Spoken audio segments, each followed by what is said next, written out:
자, 오늘 하나님의 말씀 같이 살펴보도록 하겠습니다. 오늘 우리에게 주시는 말씀은 창세기 1장 26절에서 31절까지 저와 여러분이 우리 한 절씩 교독하고 마지막 절은 같이 읽도록 하겠습니다. 1장 26절을 제가 먼저 읽겠습니다. 하나님이 이르시되 우리의 형상을 따라 우리의 모양대로 우리가 사람을 만들고 그들로 바다의 물고기와 하늘의 새와 가축과 온 땅과 땅에 기는 모든 것을 다스리게 하자 하시고, 하나님이 자기 형상 곧 하나님의 형상대로 사람을 창조하시되 남자와 여자를 창조하시고, 하나님이 그들에게 복을 주시며 하나님이 그들에게 이르시되 생육하고 번성하여 땅에 충만하라, 땅을 정복하라, 바다의 물고기와 하늘의 새와 땅에 움직이는 모든 생물을 다스리리라 하시니라. 하나님이 이르시되 내가 온 지면에 씨 맺는 모든 채소와 씨 가진 열매 맺는 모든 나무를 너희에게 주노니 너희의 먹을 거리가 되리라. 또 땅의 모든 짐승과 하늘의 모든 새와 생명이 있어 땅에 기는 모든 것에게는 내가 모든 푸른 풀을 먹을 거리로 주노라 하시니 그대로 되니라. 하나님이 지으신 그 모든 것을 보시니 보시기에 심히 좋았더라. 저녁이 되고 아침이 되니 이는 여섯째 날이니라. 아멘. 창세기는 시작의 책입니다. 그렇죠. 인간의 모든 시작은, 세상의 모든 시작은 흙에서 왔다. 흙으로 사람을 만드시고, 또 그 사람을 만드신 분은 누구일까? 온 세상을 만드신 분은 누구일까? 창세기란 그런 의미가 있는 것입니다. 무엇인가를 만들려면 다 뜻이 있겠죠. 이유가 없는 것이 없습니다. 창세기는 시작의 책입니다. 하나님께서 무언가 만드셨는데 그 이유가 무엇일까? 또 목적은 무엇일까? 어떻게 사용하실까에 관한 안내서이기도 합니다. 창세기 1장을 잠시 정리해드리면, 여러분, 하나님이 세상을 만드셨는데 제일 첫째 날 만드신 것은 빛입니다. 그래서 빛과 어둠을 나누셨죠. 둘째 날은 궁창에 위에 물과 또 밑에 물을 창조하셨는데 이것을 우리가 대기층이라고도 합니다. 셋째 날은 바다, 땅, 풀, 채소, 나무를 만들었습니다. 넷째 날은 반짝이는 것들과 관계된 해, 달, 별, 쭉 우주를 만들었고, 다섯째 날은 새와 물고기를 만들었습니다. 여섯째 날은 우리가 읽었던 본문에 땅에 사는 짐승과 사람을 만들었습니다. 자, 이것이 하나님의 창조 이야기입니다. 그리고 2장에 보면 2장 1절부터 나오는데, 여섯째 날까지 하나님이 세상을 만드시고 일곱째 날은 하나님이 이 날을 복 주신 날로 정하셨고 안식하셨다라는 말씀을 기록합니다. 우리가 지금 안식의 의미로 주일을 지킵니다. 그래서 여러분, 이 날은요, 이 날 자체를 하나님이 복을 주셨어요. 사람의 의미 이상으로. 그래서 이 주일은 하나님이 복 주신 날로 오늘 우리가 즐기고 감사하는 것이죠. 이 가운데 예배하는 여러분들은 또 하나님의 풍성한 복 주시는 은혜를 누리시는 분들인 줄 믿습니다. 여섯째 날까지 하나님이 세상을 만드셨는데 여섯째 날에 유독 한 단어가 이렇게 특징 지어집니다. 우리가 읽었던 26절을 보면 하나님이 이르시되 우리가 형상을 따라 우리의 모양대로 우리가 누구를 만들고 사람을 만들고. 자, 이 말씀을 여러분들이 기억해 주시기를 또 부탁드립니다. 여기에서 하나님이 이르시되 우리가 형상을 따라. 자, 누구라 그랬나요? 하나님이? 우리. 그래서 조금 더 이게 우리 문법에는, 한국어 문법에는 좀 이상하지만 우리라는 게 복수잖아요. 그래서 우리들이라는 표현을 쓰는 것이 맞습니다. 하나님이 한 분이 아니라는 거죠. 그럼 하나님 몇 분일까요? 그래서 우리가 여기서 정리된 게, 하나님은 성부, 성자, 성령 세 분이 계시다라고 하는 첫 번째 이유를 알게 되는 거죠. 아, 이때도 성부 하나님, 예수님, 성령님이 계셨다. 이 세 분이 천지를 창조하셨다는 것을 알게 됩니다. 이 말을 사실 곡해해서요, 많은 이단들과 사이비들이 이것을 곡해해서 나옵니다. 여러분들이 이 말씀을 잘 기억해 주시기를 부탁드립니다. 그리고 하나님의 무엇을 따라? 형상, 이것을 이미지라고 합니다. 누구를 만들었습니까? 사람을 만들었다. 여러분, 그래서 저와 여러분, 우리 자녀들의 모습 속에 누구의 형상이 있어요? 맞아요. 그래서 우리가 귀하고 존귀한 주제입니다. 자, 오늘 이 본문에 있는 내용을 따라 제가 여러분에게 오늘 말씀드릴 설교의 내용이 이제 풀어지겠습니다. 그리고 사람을 만드시고 하나님께서 이 날을 복 주셨는데요. 유독 이 날만, 다른 날은 달라요. 다른 날은 보시기에 좋았더라라는 말씀이 나옵니다. 보기에 참 좋으셨어요. 하늘의 빛을 만드시고 또 궁창, 해달별 모든 걸 만들기에 참 좋았는데 여러분, 마지막 31절에 사람을 만드신 이 날에 유독 이 단어를 쓰십니다. 31절 한 절만 더 읽겠습니다. 시작. 하나님이 지으신 그 모든 것을 보시니 보시기에 심히 좋았더라. 예, 여기까지요. 다른 날에는요, 보시기에 좋았더라. 그냥 영어로 good이라는 말이 나오는데 이 날만 very good, 참 좋았다. 사람을 만드시고 참 좋았다라는 말씀이 나옵니다. 우리가 누구를 닮았기 때문에요? 하나님 형상. 그래서 여러분, 사람이 사람을 위해하거나 또 생명을 앗아가는 행동을 인륜이라고 그래요. 해서는 안 될 일이라고 하는 거죠. 왜냐하면 우리 모습 가운데, 사람의 모습에 하나님의 형상이 있기 때문에 그렇습니다. 우리 부모님들은 우리 자녀의 모습 속에서 누구를 봅니까? 나를 보죠. 그래서 좋은 거예요. 아, 참 날 닮았구나. 하나님도 우리를 보시면서 좋으신 거예요. 너무 좋으신 거예요. 그래서 다른 날에는 그냥 좋았다. 이 날만 사람을 만드시고 여섯째 날만 심히 좋았다라는 말씀을 나온 것이죠. 사람이 하나님의 형상으로 지음받았기 때문에 그렇습니다. 하나님은 존귀한 창조자시고 소중하고 귀중한 창조자이십니다. 하나님은 사람이 자신처럼 소중하고 귀중한 존재가 되도록 만드신 것입니다. 저와 우리는 하나님의 소중하고 귀중한 존재이십니다. 하나님은 소중한 우리에게 하나님의 예비하신 풍성한 인생을 살게 해주셨습니다. 그것이 바로 우리의 인생, 또 내 인생입니다. 여러분의 소중하고 풍성한 인생을 응원합니다. 소중한 인생에 대해서 들어보셨습니까? 여러분은 각각 생일이 있을 것입니다. 여러분이 태어난 날이 있죠. 그날 큰 축복과 또 주변의 응원을 받을 것입니다. 여러분의 소중한 인생을 응원합니다. 성경 요한복음 3장 16절은 하나님이 세상 당신을 사랑하셔서 하나밖에 없는 외아들을 보내주셨으니 누구든지 그를 믿기만 하면 멸망하지 않고 영원한 생명을 얻는다라고 말씀합니다. 하나님은 여러분을 사랑하십니다. 하나님은 저를 사랑하십니다. 우리 서로에게 한번 격려해 볼까요? 하나님은 여러분을 사랑하십니다. 시작. 하나님은 여러분을 사랑하십니다. 하나님은 사랑하는 여러분을 위해서 인생 선물을 준비하셨습니다. 그 선물은 무엇일까요? 하나님은 여러분에게 무엇인지 할 수 있는 가능성을 주셨습니다. 성경 빌립보서 4장 13절에는 나에게 능력 주시는 분 안에서 내가 모든 것을 할 수 있다라고 말씀합니다.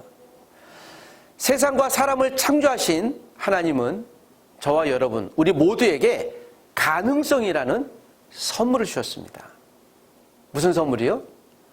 가능성입니다. 세상과 사람을 창조하신 하나님은 저와 여러분에게 가능성이라는 선물을 주셨는데 그 가능성은 내가 기대하는 모든 일을 실제로 이룰 수 있는 능력을 의미합니다. 그러므로 저와 여러분에게도 가능성이 있기에 우리가 할 수 있는 모든 것을 할 수 있게끔 하나님이 창조하신 것입니다. 하나님은 저와 여러분의 가능성이 풍성한 열매를 맺도록 예수 그리스도를 보내주셨습니다. 예수님은 당신이 생명을 얻고 풍성한 인생이 되는 하나님의 통로가 되셨습니다. 요한복음 10장 10절을 기억하십니까? 성경 요한복음 10장 10절은 도둑이 오는 것은 양, 여러분을 훔쳐다가 죽여 없애려는 것뿐이다. 그러나 내가 온 것은, 예수님이 온 것은 여러분들이 생명을 얻되 영생을 얻되 더 풍성히 얻도록 하기 위해서이다 라고 말씀합니다. 이 도둑은 마귀 사탄을 의미하는 거죠. 도둑은요, 우리의 것을 뺏어가려고 하는 거죠. 그러나 예수님이 오신 이유는 우리 것을 뺏어가려는 하는 것이 아니라 우리를 격려하고 응원하고 우리의 어떤 것을 채워주려고 오신 바로 우리의 구원자시라는 겁니다. 예수님 주시는 풍성함은 일상에서 하나님의 사랑을 경험하고 언젠가 이 세상을 떠날 때에 하나님 나라, 즉 천국에서 영원한 삶을 누리는 것입니다. 그러나 도둑은요, 이 마귀 사탄이라고 일컬어지는 도둑은 사람이 예수님의 생명을 얻지 못하도록 하나님을 의심하고 그분이 하신 말씀을 거부하겠습니다. 이것이 성경이 말하는 그 죄의 정의입니다. 여러분, 저와 여러분 중에 누가 더 많은 죄를 지었을까요? 잘 모릅니다. 아마도 나이 순서대로 죄를 더 많이 지었겠죠. 우리가 죄는 많고 적음의 문제지 있고 없고의 문제가 아닙니다. 모든 사람이 다 죄의 문제에 대해서 자유롭지 않습니다. 죄는 하나님이 사람에게 주신 선물인 그 가능성이라는 선물을 부패하게 했고 하나님과 사람 사이에 틈을 내어 갈라지게 했죠. 우리가 부모님이 자녀들에게 하는 말씀은 거의 대부분 옳은 말입니다. 누구를 위한 말입니까? 자녀가 잘 되도록 하는 말이죠. 1살, 2살, 3살, 4살 때는 듣습니다. 그러나 내 경험이 들어가고 내 생각이 들어가면요, 부모님의 말씀에 이의를 제기하죠. 우리가 얘기하는 이제 중학생이 되고 사춘기가 되면 부모님의 말씀에 이의를 제기할 정도가 아니라 저항하죠. 반항하죠. 몽골에서 온 한 제자가 그런 얘기를 해요. 목사님, 한국에서 굉장히 이해가 안 되는 한 가지가 있는데요. 그래요. 뭐니? 왜 청소년들이 이렇게 반항하는지 모르겠어요. 그건 질풍노도기라고 해. 몽골에서는 사춘기라는 용어 자체가 없대요. 그래서 이걸 처음 들었답니다. 왜? 저희는 청소년기에 부모님께 반항하고 또는 사회 문제 자체를 하지 않아요. 제가 다시 되물었습니다. 왜 없지? 그냥 부모님의 말씀을 잘 듣거든요. 그러면서 그 몽골 제자가 그래요. 제 생각에는 아마도 이 사춘기란 용어를 사람들이 사회에서 만들어낸 것 같아요. 라고 하는 제가 생각이 깊어졌어요. 그럴 수도 있겠다. 여러분, 청소년기를 맞을 때 우리가 반항한다라는 사실은요, 사실 생각해보면 정당화되지 않습니다. 물론 우리가 호르몬이 바뀌어서 그럴 수도 있겠지만 우리가 배출해야 되니까. 그러나 먼저 하나님의 순종을 배운다면 그 청소년기도 아름답고 순종하게 보낼 수 있는 에너지로 바꿀 수 있겠다라는 생각을 해봤습니다. 우리 교회 청소년, 또 이 시대의 청소년이 하나님의 말씀으로 잘 양육될 수 있다면 저는 위대한 하나님의 일을 준비하는 그런 시기가 될 것으로 믿습니다. 그런데 사단이 근데 틈을 내서 하나님과 우리 사이를 멀어지겠죠. 자, 그것이 사단의 일이었습니다. 하나님은 저와 여러분이 하나님의 풍성한 인생을 살기를 원하셔서 예수님을 보내셨습니다. 누구를 보내셨다고요? 예수님을 보내셨습니다. 예수님은 우리의 크고 작은 모든 죄를 대신해서 십자가에 못 박혀 죽으셨고 3일 만에 다시 살아나셨습니다. 마침내 하나님과 우리 사이에 갈라진 틈을 이어주는 생명의 다리가 되셨습니다. 우리가 마음대로 살려고 했기 때문에 하나님께 막 저항하다 보면 하나님을 없다고 부인하기도 하고, 하나님이 있으면 어떻게 이런 일을 나에게 행합니까? 나 하나님 믿기 싫어요 라고 하는 사람도 생기기 마련이고, 하나님이 있거나 말거나 나 내 인생 살겠습니다라고 무관심하게 되기도 합니다. 자, 이것이 성경이 말하는 불순종, 그 죄라는 정의랍니다. 저와 여러분은 예수님을 구원자로 믿고 영원한 생명을 얻게 됩니다. 요한복음 1장 12절에는 이런 말씀이 있습니다. 그러나 그분은 자기를 영접하고 믿는 사람들에게는 하나님의 자녀가 되는 특권을 주셨다라고 말씀합니다. 예수님을 영접하는 사람들에게 하나님의 자녀가 되는 특권이라고 그랬습니다. 우리는 예수님을 나의 구원자로 믿고 하나님의 자녀가 되어 하나님이 주시는 영원한 천국을 소유하게 됩니다. 우리의 자녀가 있죠. 또 우리의 부모도 있죠. 여러분, 나의 부모님을 누구의 부모님이라고 합니까? 우리 부모, 내 부모라고 하죠. 내가 낳은 자녀를 누구의 자녀라고 합니까? 나의 자녀예요. 소유가 된 거예요. 그러나 그 물건이 아니에요. 나로부터 나왔다. 우리 부모님으로부터 내가 나왔다라고 합니다. 우리 부모님이 계시기에 내 생명이 있는 거죠. 내가 있기에 내 자녀의 생명이 있는 것입니다. 우리 자녀는 또 누군가의 부모가 되겠죠. 여러분, 생명이 중요한 거예요. 그러나 이 죄는, 사단은 우리가 하나님이 주신 생명을 누리지 못하게 하려고 했죠. 예수님이 오신 이유가 여기 있습니다. 예수님은 우리에게 하나님의 생명을 다시 돌려주기에 오셨습니다. 예수님을 나의 구원자로 믿고 하나님의 자녀가 되는 것은 영원한 천국을 얻게 되는 것과 같습니다. 영원한 생명이라는 선물을 얻는 방법은 우리 각자가 예수님을 구원자로 초청하는 것입니다. 우리가 얼마 전에 세례 받으신 분들, 또 우리가 그 광경을 보면서 한 분 한 분들에게 물었습니다. 예수님이 당신을 위해 십자가에 죽고 부활하신 것을 믿습니까? 거기에 대해서 개인적으로 네라는 답이 없으면 세례를 줄 수 없는 것인데, 그건 단순히 감정의 문제가 아니죠. 그건 신앙 고백의 문제입니다. 그거는 하나님이 물어보시는 것이에요. 나의 자녀가 되길 원하니? 싫은데요. 할 수가 없는 것이죠. 우리의 의지, 우리의 생각을 여쭤보는 것입니다. 그 예수님도 지금도 이렇게 묻는 것이에요. 이것은요, 우리의 마음의 문이에요. 내가 너의 마음에 들어가도 되겠니? 라고 어린 아이부터 시작하여 어른까지 한 사람 한 사람이 물어요.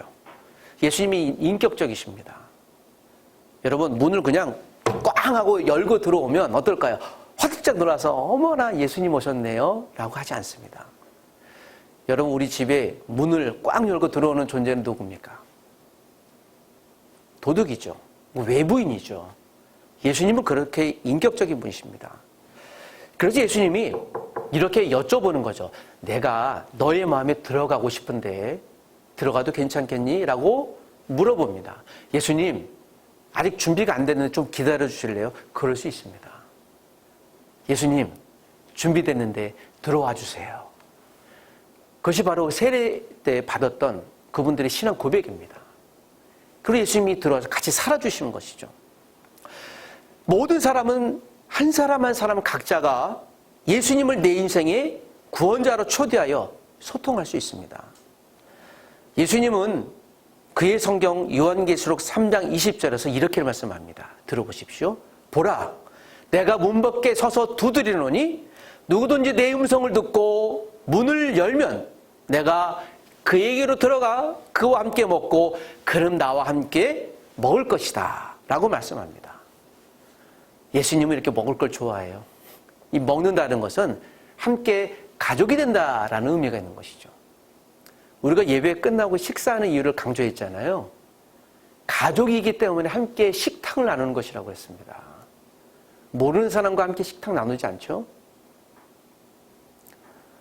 얼마 전에 식당에 들어갔는데 전혀 모르시는 분이 자리가 없어서 주인이 한 테이블에 저와 그분을 같이 앉도록 해주셨는데요.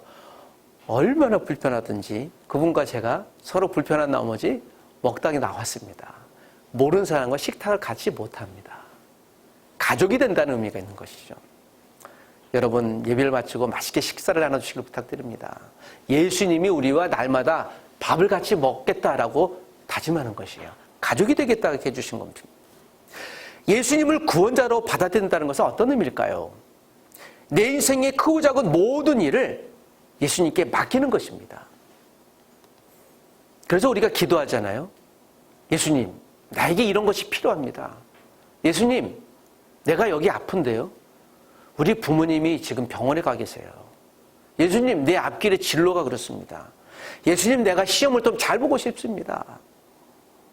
간구하는 것이죠. 이게 예수님과 관계가 되어졌을 때 이루어지는 특권인 것입니다. 내 인생의 크고 작은 모든 일에 대해서 예수께 묻는 거예요.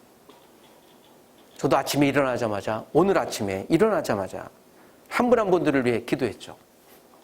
오늘 여기에서 연장자부터 시작해서 줄줄이 기도하면서 하나님 오늘 예배를 아름답게 하기 원합니다. 라는 마음을 기도했습니다. 제가 이루는 것이 아니라 예수님이 듣는 것이죠. 하나님이 나에게 주시려고 계획한 풍성하고 소중한 인생의 목적을 예수님과 함께 할 때 비로소 알 수 있습니다. 예수님과 동행하는 인생은 그분이 주시는 풍성한 삶을 누리는 것을 의미합니다. 예수님을 마음에 초청한 저와 여러분은 지금부터 예수님과 알콩달콩 소통할 수 있습니다. 어떻게 소통할 수 있다고요? 알콩달콩. 이건 콩 이름이 아닙니다. 재미있게 또 내 마음에 있는 이야기를 이야기하고 듣고 할 수 있는 그런 관계가 된다는 것입니다. 여러분, 예수님과 소통하고 싶습니까? 예수님이 내 인생에 들어오시도록 기대하는 마음으로 기도할 수 있습니다. 우리가 예수님께 기도를 할 때 이것을 이루어 주실까 안 이루어 주실까 우리가 의심하지 않습니다. 그런데 우리의 경험상 기도를 하면 하나님 이거 들어주실까? 라는 의심이 생기기도 하는데요. 그것은 우리가 학습된 경험입니다. 최소한 유치원 가기 전까지는요, 부모님이, 엄마 아빠가 나의 모든 것을 대부분 이뤄주세요. 그래서 거부 경험이 없습니다. 그런데 유치원 들어가서부터 선생님에게 규율을 배워요. 어떤 규율을 배웁니까? 하라고 하는 것보다 하지 말라고 하는 걸 많이 배워요. 또 부모님에게도 성장하면서 뭔가 요청하는데요. 그 요청함이 이제 거부를 많이 받습니다. 그래서 우리의 경험이요, 긍정 경험보다 부정 경험이 많아요. 예수님께 기도하면, 예수님의 이름으로 기도하면 하나님이 들어주실까?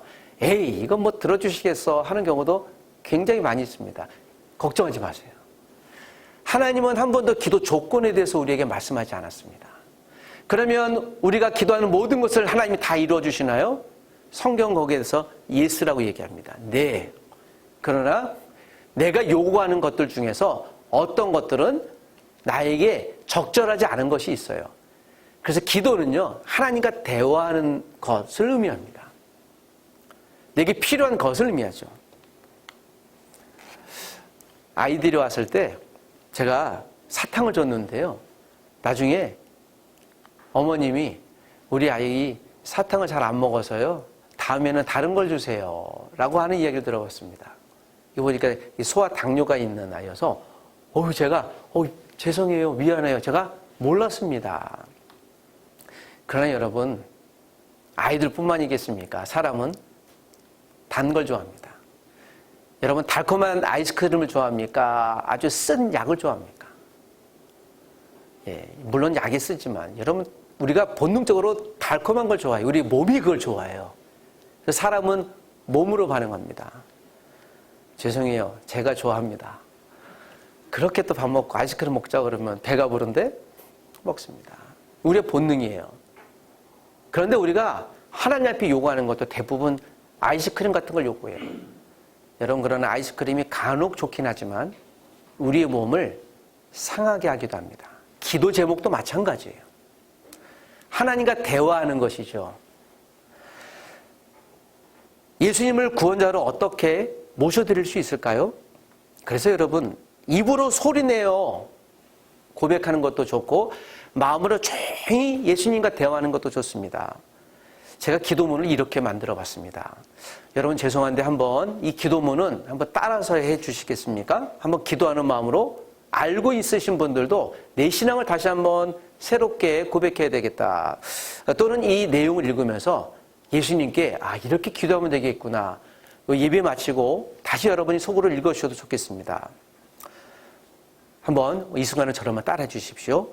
예수님, 나는 구원자로 예수님을 알고 싶습니다. 예수님을 알고 싶습니다. 지금 내 마음에 문을 열고 예수님을 내 인생의 구원자와 안내자로 받아들입니다. 예수님을 내 인생의 구원자와 안내자로 받아들입니다. 내 인생에 들어오셔서 소통해 주십시오. 내 인생에 들어오셔서 소통해 주십시오. 예수님이 주시는 영생이라는 구원의 선물을 받아 예수님이 주시는 영생이라는 구원의 선물을 받아 하나님의 자녀가 되어 소중하고 풍성한 인생을 살기 원합니다. 소중하고 풍성한 인생을 살기 원합니다. 예수님의 이름으로 기도합니다. 아멘. 예수님의 이름으로 기도합니다. 아멘. 여러분 감사합니다. 지금 우리가 읽으면서 기도문을 낭독했지만 이 기도문은 예수님을 고백한 사람들에게도 다시 한번 처음 신앙의 믿음을 회복하게 하거나 또 예수님을 어떻게 영접해야 되는지 잘 모르시는 분들에게 좋은 기도의 내용이 될 것입니다. 혹 복음이 필요하고 기도를 모르시는 분들에게 이 기도문을 알려주시거나 읽어만 주셔도 효과적인 예수님을 영접할 수 있는 기도를 고백할 수 있는 내용이 될 것입니다. 이 기도의 내용을 다시 읽거나 기도하셔도 됩니다.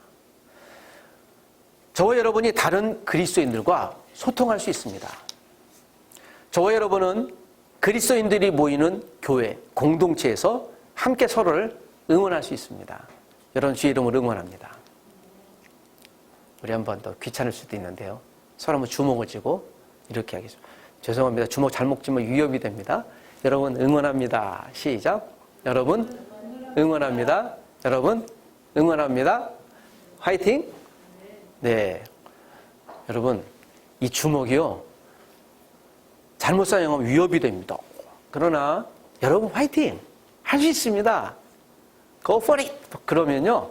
힘이 되고 격려가 되는 거죠. 무엇을 사용하는지가 다른 것입니다.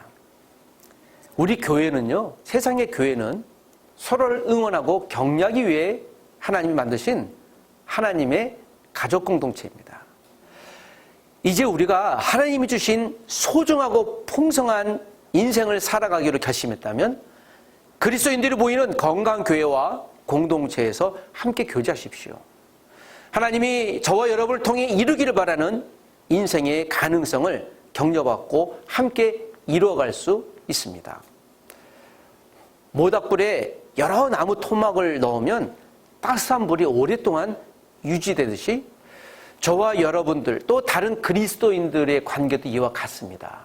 혼자 신앙생활하면 오래가지 못합니다. 함께 할 때 오래갈 수 있습니다. 나 혼자 기도하면 실패할 수 있습니다. 그러나 함께 기도하면 오래갈 수 있고 하나님이 더 우리의 기도에 집중해서 들을 수 있습니다. 이것을 합심기도라고 합니다. 우리가 모든 그리스도인의 관계는 그와 같습니다. 우리가 다른 그리스도인들과 믿음을 소통하고 응원할 수 있는 모임, 우리 교회도 그렇죠. 소그룹 모임이나 봉사활동이나 또는 교육 모임이나 이런 모임에 참여하여 건강한 가족으로 성장하고 성숙할 수 있습니다. 벌이 1g의, 그러니까 조그만 1g의 꿀을 얻기 위해서요, 보통 450번의 꽃에 꿀을 딴다고 합니다. 정말 많지 않습니까? 마치 이 벌처럼 우리도 서로 교제하고 나눌 때 서로에 대한 필요를 알고 가고 배우려고 결심을 할 때 건강한 그리스도인으로 성장하고 성숙하게 되는 것이죠. 우리 아름다운 교회 공동체 또 가족 공동체 여러분 많은 분들을 또 초대하고 모십니다. 오늘 함께 예배하고 있는 여러분들 또 이 영상을 보게 될 여러분들 중에서 또 복음이 필요하다면 주위에 많은 교회 그리고 가족 공동을 찾아가시기 바랍니다. 대학에서도 그리스도인 또 중고등학교에서도 심지어는 초등학교에서도 선생님들과 또 믿는 학생들이 있습니다. 직장에서도 혼자 신앙생활하지 않고 예수 믿는 사람들과 함께 더불어 기도 모임도 만들 수 있고 성경 공부 모임도 만들 수 있습니다. 제가 아는 청소년은 중학교 2학년 올라가자 국기개항대 기도 모임이라는 모임을 3명이서 갖고요. 우리가 학교에서 기도하자. 그 중2 학생들이 선생님 우리 기도하고 싶은데요. 기도실 하나 주세요. 뭐하게? 우리 아침에 오면서요 10분 일찍 와서 학교를 기도할 거예요. 이게 대견하다. 야. 선생님이 도와주시면서 국기개항대 앞에서 3명이서 모여서 하나님 우리가 건강 청소년이 되게 해주시고 우리 학교 선생님을 축복해 주세요. 그런 기도 모임이 여러분 그 학교에 120여 명이 모임이 됐고 선생님도 참여하는 모임이 됐어요. 제가 그 이야기를 그 교사에게 들으면서요 가슴이 막 흥분하기 시작했어요. 중2짜리가 뭐래? 할 수 있어요. 귀한 능력 있고 가능성 있는 존재들입니다. 하나님이 들어가시면 중학생이 민족을 다룰 수 있어요. 여러분 우리 교회도 청소년이 있는데 한 영혼이 천하보다 귀하다고 했습니다. 우리 여기 어린 레아가 있는데 천하보다 귀한 거예요. 저와 여러분 한 분 한 분들이 그러신 분들입니다. 오늘 이 내용은 함께 만들었던 응원할 수 있는 소풍 인생, 소중하고 풍성한 인생 전도 소책자를 여러분께 제일 먼저 제가 공개하고 나눠드렸습니다. 소풍 인생이라고 해서요. 영어로 보니까 피크닉이 되더라고요. 우리 피크닉 가자. 피크닉 포유라는 이름을 지었습니다. 외국인들을 위해서는. 교회 오는 게 소풍이에요. 좋죠. 소중하고 풍성한 인생의 앞자를 땄습니다. 여러분 이 내용을 갖고 그대로 저처럼 오늘 또 읽어주시거나 함께 이 교재를 스스로 또 한번 읽어보시는 분들이라면 자기 자신에게도 복음을 다시 한번 회복하거나 들을 수 있고 점검할 수 있고 또 복음이 필요한 분들에게도 이 내용이 아주 효과적으로 전달되실 수 있을 것입니다. 오늘 이 내용이 하나님이 천지를 만드실 때 특별히 사람을 저와 여러분을 만드시면서 하나님의 형상 저와 여러분 한 분 한 분들 보면서 야 정말 멋있다 귀하다 화장실에서 여러분 모습을 보면서요 놀라셔야 돼요. 와 정말 소중하고 귀하신 분들이다. 하나님이 보시는 거예요. 사랑하는 가족 여러분이 또 한 주를 살아가실 때 여러분은 소중한 존재십니다. 하나님이 예비한 풍성한 인생을 충분히 살아갈 수 있는 가능성을 가지신 귀한 분들이십니다. 나의 자녀가 그런 존재들입니다. 저 또한 그런 존재입니다. 우리 교회가 그러한 존재입니다. 여러분 그렇게 하나님이 주시는 하나님이 창조하신 소중하고 풍성한 인생의 의미를 갖고 힘있게 살아가는 저와 여러분 되시길 원합니다. 예수님이 여러분을 응원하십니다. 그 응원을 갖고 한 주일 동안도 예수님 주신 사랑으로 소중하고 풍성한 인생을 살아가겠습니다. 고백해 보시길 주의 이름으로 부탁드립니다. 우리 함께 기도하겠습니다. 하나님 아버지 소중하고 풍성한 인생을 나에게 우리에게 주셔서 감사합니다. 우리를 하나님 아버지의 형상으로 만드셔서 우리 안에 하나님의 모습이 있음을 알게 해주셔서 감사합니다. 하나님이 주신 내 인생에서 하나님이 예비하신 그 가능성 무엇인지 할 수 있는 은혜의 능력을 이미 주셨는데 하나님과 단절된 죄로 인해 그 가능성이 깨졌다면 예수님 내 안에 들어오셔서 그 가능성이 회복되게 하셔서 하나님이 기뻐하시고 나도 기뻐할 수 있는 풍성한 삶을 살아가도록 도와주옵소서. 오늘 이 전도 내용이 내 인생에도 새로운 점검이 되어지고 복음이 필요한 분들에게 이 내용을 전달해 줄 때 하나님의 복음이 온전히 잘 증거되어 한 영혼이 주님 앞에 돌아올 수 있도록 사용하여 주시옵소서. 오늘 이 말씀을 들은 모든 분들이 한 주일 동안도 하나님이 주신 소중하고 풍성한 은혜 인생을 살아가도록 격려해 주시고 응원해 주시고 세임 얻을 수 있도록 역사해 주옵소서. 예수님의 이름으로 기도합니다. 아멘.